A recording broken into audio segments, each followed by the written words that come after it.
Una po sa ating mga balita, hindi pa rin inaalis ng pag-asa ang posibilidad na mag-landfall ang bagyong Ada na maaari maging isang tropical storm. Kung saan at kailan yan pinakamalapit sa kalupaan, alamin natin kay Pag-asa Weather Specialist Obet Badrina. Magandang hapon, Angelique, at narito na lagay ng ating panahon kung saan napanatili ng bagyong Ada ang kanyang lakas habang kumikilos pakanluran, hilagang kanluran dito sa malapit sa dagat sa silangan ng Surigao del Norte. At ang kasalukuyang lakas ng bagyong Ada sa 55 km per hour malapit sa gitnang pagbugso sa 70 km per hour. Ang huling lokasyon nito as of 10 a.m. ay nasa 420 km silangan ng Surigao City sa lalawigan ng Surigao del Norte. Bahagya nga itong bumagal na sa west to northwestward ang kanyang pagkilos, kasalukuyang pagkilos sa 10 km per hour. At sa kasalukuyan, nakataas sa signal number 1 sa Sorsogon, sa eastern portion ng Albay, kasama ang Tatluanes. Ngayon din sa Northern Samar, Eastern Samar, silangang bahagi ng Biliran, silangang bahagi ng Leyte, at silangang bahagi ng Southern Leyte, kasama rin ang mga lalawigan ng Dinagat Island, Surigao del Norte at Surigao del Sur. Patuloy nating aasahan ang malalakas na mga pag-ulan at mga pagbugso ng hangin na dulot ng bagyong Ada na makakaapekto lalong-lalo na dito sa may bahagi ng Eastern Visayas, ganyan din sa may bahagi ng Caraga Region. This coming Saturday nga, makakaapekto rin ito partikular na sa bahagi ng Bicol Region.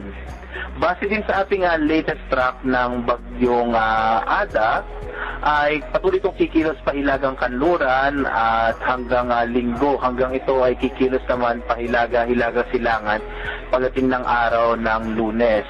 Lalapit ito sa may Eastern Samar at area ng Northern Samar bukas, araw ng Biyernes, at hanggang madaling araw ng Sabado, bago tuloy ang lumapit sa may bahagi naman ng silangang bahagi ng Catanduanes, kung saan ito magiging pinakamalapit.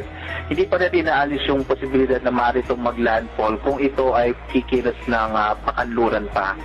At base rin sa ating latest na datos, posible pa rin na lumakas ito sa isang tropical storm category. Ibig sabihin nun, hanggang signal number 2 yung maaaring itaas natin na babala sa mga lugar kapag naging tropical storm na ang bagyong si Ada. At sa ngayon nga, mananatili pa rin sa Philippine Area of Responsibility yung bagyong Ada hanggang araw ng Martes na nga maaari itong mag-iba ng direksyon pagdating ng araw ng Lunes. Sa ngayon, patuloy pa rin pinapakita kasi na northwestward So, mapapanatili nito yung pahilagang kanluran na pagkilos nito bago magbago ng direksyon araw pa ng bandang Lunes. Sa ngayon kasi, base sa track natin, wala mo siya natutulak ito para bumili siya. So dahil doon, walang nagpapabili sa kanya. Usually kasi may mga bagyo na may tinatawag na steering there o pinapabilis yung pagpapatakbo doon sa bagyo. Sa ngayon, walang masyadong ganoong nakaka-apekto dito sa bagyo. Kung nagkaroon ng bagyo ng January noong 2019, so inaasahan naman natin kapag January 0 to 1, hindi lagi pero nangyayari pa rin siya. So yung muling bagyo natin ay noong 2019, nagkaroon din tayo noong 2017 and then 2015.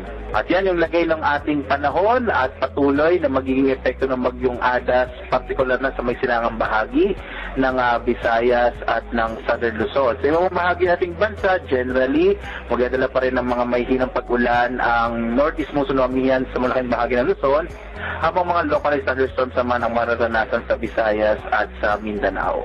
At narito naman yung mga pinakamababang temperatura o top 3 na lowest temperature sa ating bansa.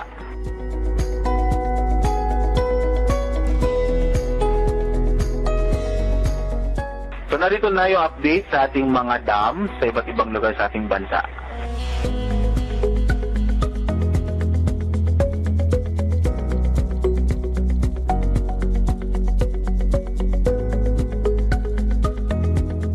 At yan po, ilagay na ating panahon mula sa Pag-asa Weather Forecasting Center, Obet Badrina. Maraming salamat. Maraming salamat, Pag-asa Weather Specialist Obet Badrina.